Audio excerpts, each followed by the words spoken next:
Hey there, I am popping on because I'm so excited because this week, the week that I'm recording this, um, Intuitive Connection releases its 300th episode. 300 episodes. And I have to say, I'm so proud of myself because it's really quite a feat, right? 300 episodes. Um, and the 300th drops today. And this episode that is going to drop live today, unfortunately, does not have a video component because I recorded it a while ago before I decided to switch over and also include video. And it's a really, really, really important episode.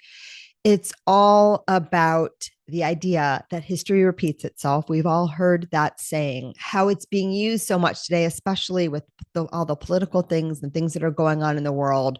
There's a lot of fear based verbiage around this idea that, oh no, history is going to repeat itself. And even talking about it makes me uncomfortable. And so we talk about that from the perspective of the law of attraction, why history repeats itself and what to do about it, and more importantly, how we can negotiate and respond to these, increasingly challenging times, or at least sometimes they feel that way. I don't necessarily see them that way myself, but the challenges that are coming up around us right now, and the things that are throwing us off our game, and the things that maybe are even evoking some fear or concern in our sweet little hearts, how we can deal with that and work with that with more grace and awareness and alignment. And so that's what the episode is about. So check that out. And since I can't share that episode with you because I'm not going to recreate it here, so if you are watching this on YouTube, go to your podcast platform of choice, my friends, and find the episode there. But I wanted to chat a little bit here about what to do when you feel overwhelmed, right, by what's going on in your world. Okay. And this could be your internal world and your internal life, but I'm thinking more about the state of the world, the external world, and how we respond to that. Because the guides say, like, the human experience is a collective one, right? So you are creating your own experience, but you're doing so with other beings and other energies. And so the collective really, really matters. And how we plug into the collective as individuals also really, really matters. And that's what they want to share with us today. And I want to talk about that from the perspective of when we are plugged into the collective, because we all are, we have this great opportunity to co create. And we can co create based on fear, right? Or we can start to change the dynamic and come from a place of love. And the reason that history repeats itself, friends, is because it gives you that opportunity each time when you're experiencing the same thing over and over and over again, or what seems like the same thing, right? Patterns, right? It gives you an opportunity each time to take a look at it from a fresh perspective, right? And that might be different for everybody, right? Because we all have unique perspectives. But the trick for you, those of you who are listening, because you are ready to hear this, to align more and more and more and more with that perspective of love rather than fear, or for some of you, rather than hate, which is just a variation of fear. Okay. And so I want to share to this end 3 steps that the guides have given me a long time ago around what to do when things in the external world, particularly other people, suffering, pain, things that we don't feel are as they should be, when that comes up for us externally, and we feel that we want to do something about it. We feel like we want to help. Sometimes we want to stop. Sometimes we want to control. Those are more fear-based responses, but it's okay. We, not the helping, but the the fearing, controlling part. But that's all right. I'm going to give myself a big hug, right? Because we all have that human desire. I think most of us do, to want to make the things that feel wrong to us or hurt our hearts go away. But that's not your task. That's not your task. Your job is not to control other people's experience or control the world or even to control your own experience, though that you have a little bit more control over, right? Because how you respond to things is wherein lies your control. Right. And that's what we're talking about today. Right. But when we're dealing with other people on our path or external situations or things about the world that don't feel right to us, right. But that we feel are out of our control, the guides have given me 3 steps to help me to understand and align with, from that highest lens, my call to serve. Because I do feel a big call to serve in this world. That is why I am here in front of this microphone. And as a podcaster who has recorded 300 episodes, I can't get 300 on my fingers, but I can get 3. Right? Because I do feel this intense call to serve at this time of great transformation. It is my honor. It is my joy. And I know many of you feel the same way. On my desk right now are 2 questions that may get addressed on the podcast because, I get questions all the time from listeners. And the ones that are in my little muse box for future episodes is, am I where I need to be? Am I on the right path? Again, these are all questions around, am I heeding my call to serve? Okay. So I know many of you guys feel that too. I get that question so much in all of the group readings that I do and in emails and with clients, right? Because we all do, I think, at this time feel like we want to make a difference in the world, right? We want to do whatever we came here to do. But that call to serve can get really confused in the human world because there's just so much confusion here, right? And an illusion here, say the guides. And so these 3 simple steps have helped me and many of my clients tremendously tune back in and take those steps moving forward from a place of love and a place of alignment rather than a place of confusion and fear. Okay. And I usually ask these questions when something in the world hurts my heart a little bit and I want to do something about it, or I see somebody else in the world suffering and I don't know what I'm supposed to do. Okay. And so in those cases, I follow these 3 steps and I do it intuitively. This is not a mental game. This is asking a question and then waiting to receive the answer so that you feel it in your being. Okay. And the 3 steps are kind of arbitrary. So they're all kind of variations of the same thing. But this was how the guides broke it down for me years ago, and it might be helpful for you. So the first step when you encounter suffering or something in the world that just doesn't feel right to your heart is to ask the question, am I called to serve? Am I called to serve? Meaning, is this something that is meant for me to be a part of, to intervene, to do anything about? Because sometimes the answer is no, right? It's an infinite universe. And even in the human realm, there's a lot of folks out there, right? A lot of well-meaning folks that want to show up and help out. And sometimes this just isn't your circus and this isn't your monkeys. You know what I mean? It's not your thing to deal with. It's not part of your karma or your purpose, right?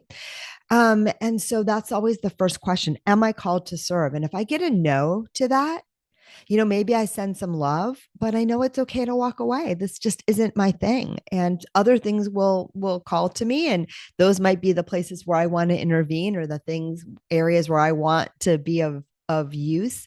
But if I get a no to the first question, I walk away, I move on because I trust that this is an infinite universe and there's resources abound. And if I'm not being called in that particular direction, it's because I'm not the right person. I'm not the right match or the right fit, but somebody else will be.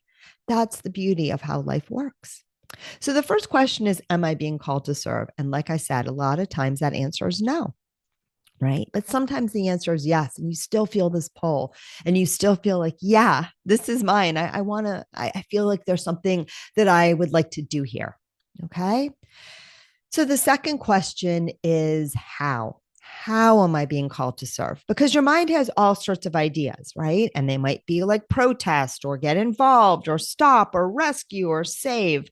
Usually rescue, save are not are not the ones, but you never know. Like sometimes it really is your call to jump in front of the train to save that little bunny. And if you feel that intuitively, which you probably won't, but you might, then go for it. Otherwise, save your life and limb and but listen to that intuitively, right? Because maybe The guides say maybe someone who jumps in front of a train to save a bunny has a hero complex, or maybe, right, they're ready to move on to the next body, right?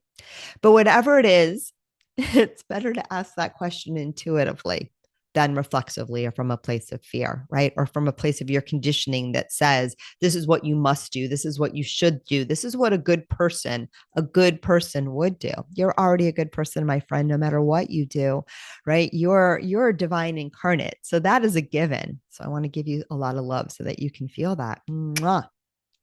Right. And sometimes that loving divine spark within us wants to, shine for others too.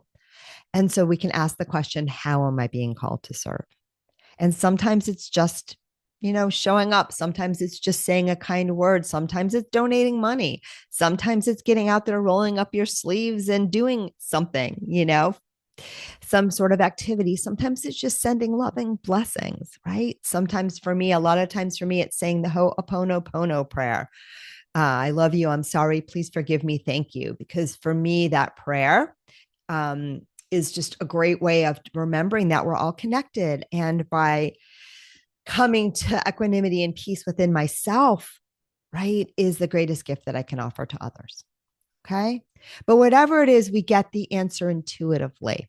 Right. And oftentimes that answer is really surprising. And we wait for it to come. It might come in a dream. It might come instantaneously. It might come from someone else's lips. An opportunity may arrive in your life that you're like, oh my God, I want to do that. That would make me feel so good. That feels like my call to serve. But whatever it is, when we're doing the question of how, we receive that intuitively. And then the third question, and this I think in some ways is the most important one, because it really honors our free will, right? In our desire to be of service. And that is, am I willing to do it? And friends, the answer to this question can be a no. It can be a no. You don't have to serve if you don't want to. And we have to honor that, right? And if it doesn't feel good, and if it doesn't feel aligned, and if it doesn't excite you, yeah, like excite you, it should excite you. It should not feel like I'm going to do this because I have to take the gross medicine so that other people can feel good. I would say, how is that working for you? It's not. And it's not working for others either, because if it doesn't feel good to you, it is not a pure and clean level of service. So the last question is sort of like the final test that you're getting it right, right? If you're not willing to do it, if it doesn't feel right, if it doesn't feel aligned right now, the answer is no. The answer is no. Martyrdom never serves, right? It has to feel clean and clear to you.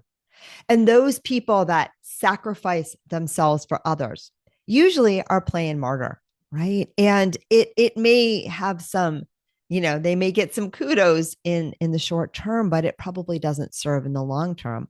On the other hand, the guides say sometimes we just feel that call. We feel that call. We know that, I got to run into the building and save that burning building and save that cat. I just know that's what I'm supposed to do.